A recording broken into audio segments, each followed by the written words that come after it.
Hey guys, this is Arjen. Ay, teka, wait lang. Hey! Yung nagpadala sa atin guys, dalawa. Hey guys, this is Arjen Effects and welcome to unboxing video. Kung saan ay mag-unbox nga po tayo ngayon. And actually, kaka-upload ko lang po ng Grex Hotel. Ilang minuto pa lang po nakakalipas. At may dumating po dalawang item. Which is, malalaman pa lang natin. And ano bang gusto nyo unahin? Itong maliit or malaki? Itong malaki or maliit? So, ako na bahala. So, dito muna tayo sa maliit. So, let's see what is this.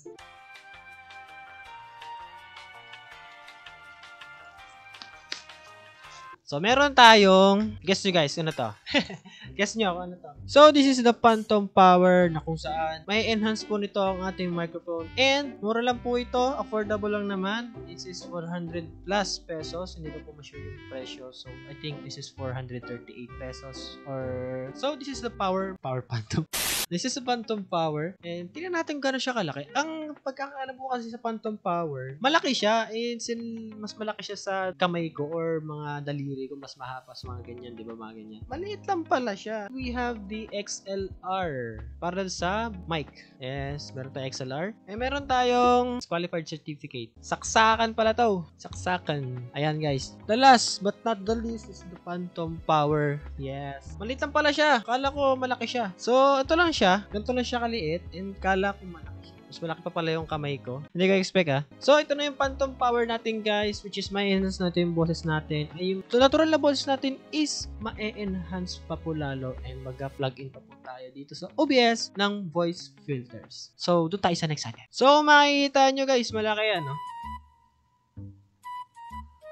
Yes. Meron tayong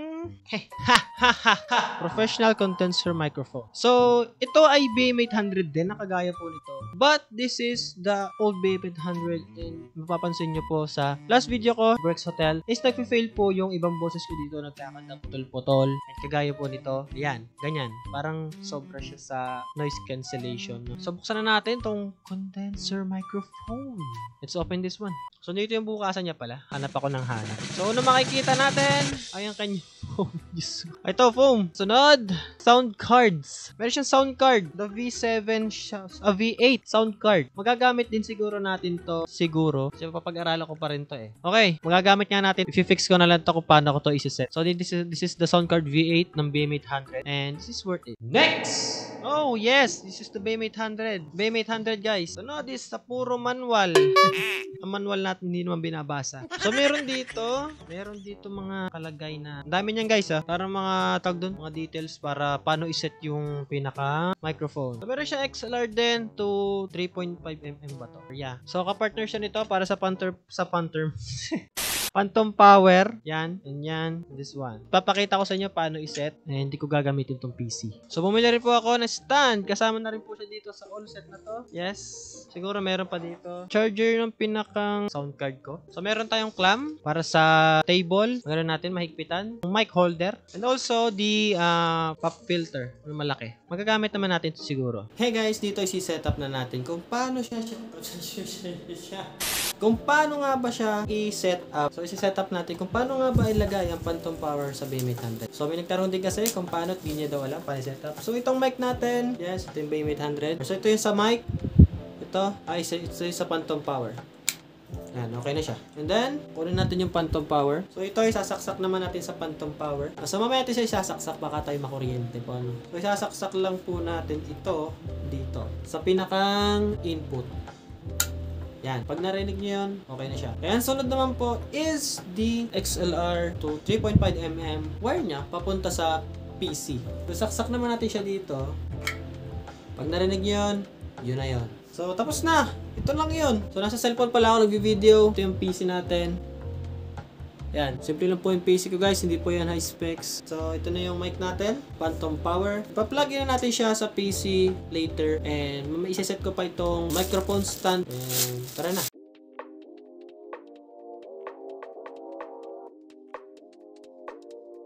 So, ayan guys. Makikita nyo may sira na siya. Ayan. Nakaganyan na siya kaya bumili ako ng bago. Ito na yung bago guys. Ito yung bagong stand natin. Fresh na fresh. Ito yung mic holder guys. Medyo parang pareho lang siya dito sa isa. Gagi, malalagay ko pa yung luma. Dandaan lang guys. Pag kayo mabili kayo ito, dandaan sa pagkabit. Masyadong masikip kasi bago nga. Ito na yung ano natin guys. Phantom Power nila pinaka mga kasama niya. Yan. Ganyan lang siya. Sasaksak lang naman ito. Ito yung top filter, malaki. Gagi, ang laki. Hello.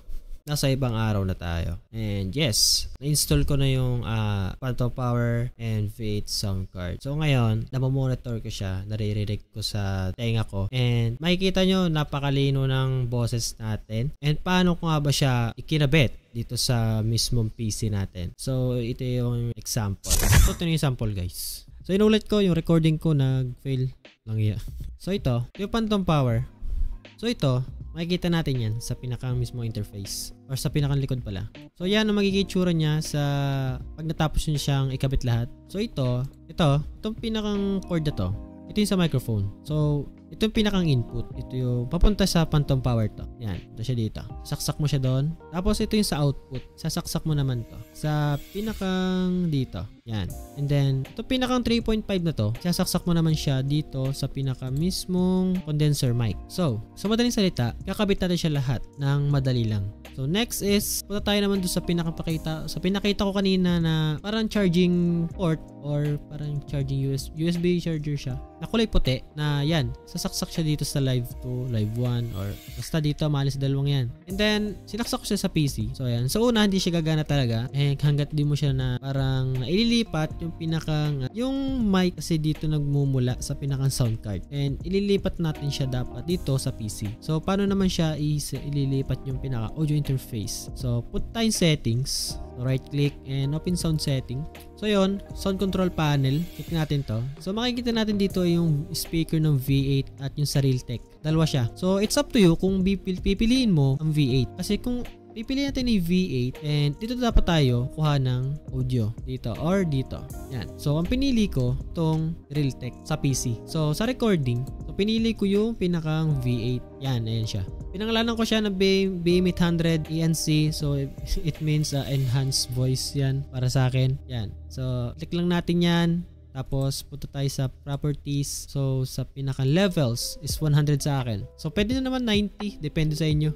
Ganun lang siya kasimple. So, balik tayo sa setting. So, dito, para sa pinakamadaling setting. So, yan. Yun yung tinutukoy ko kanina. Yun din yun. Pinahaba ko lang. So, dito, sa speaker ng V8. So, sasaksak natin yung headset doon sa mismo or sa PC sa Realtek. So, pinili ko talaga to. Is dito kasi mamamonitor. So, dito sa pinaka-mic is V8. Kaya na makikita natin yung V8. So, yes. Paano naman mag-apply ng ganito kalalim na boses? Or paano nga ba may apply? So, may dinalo akong plug-in sa Google Chrome which is the Vosengo Marvel GEQ. So makikita natin dito, punta tayo ng dito sa pinakang mic. So tatlong dots na to. Punta tayo ng filters. Ayan. So makikita nyo is dalawa yan. Sinadya ko po talagang dalawa yan. So ito yung adjustments. So una kong ginawa dyan is nagpunta ako dito and in-apply ko tong brighter and bassy. So hindi ko na inano yan kasi may sarili na ako setting. Ito yung sa pinakamalalim na boses hanggang sa normal voice hanggang sa high pitch which is the pinakamataas. So yun yung una kong Marvel GEQ na setting. Yan, Vosengo. Ayan. So naman sa second plugin natin, yan, yun yung pinaka-normal setting. Kaya na-achieve ko tong gantong boses. And, yun lang. That's it. Yun na yun. Ganun siya kadali. Ma-enjoy nyo na yung boses nyo. Pwede kayong kumanta dito. Pero dapat, ang pinaka-output ng sound niya is nasa V8 para hindi siya mag-feedback dito sa computer kasi maano yan, parang iingay. Aside from explanation, may sinabi ako doon na nakakat na sabi ko yung V8 hindi ko kailangan. Kasi akala ko, mula sa Phantom Power, diretso na sa PC. So, nagkamali ako doon. Kailangan pala ng sound card. So, dalawang klase ng sound card natin guys, yung USB and ito, V8 sound card. So, depende sa inyo kung ano yung pinaka-pipiliin nyo.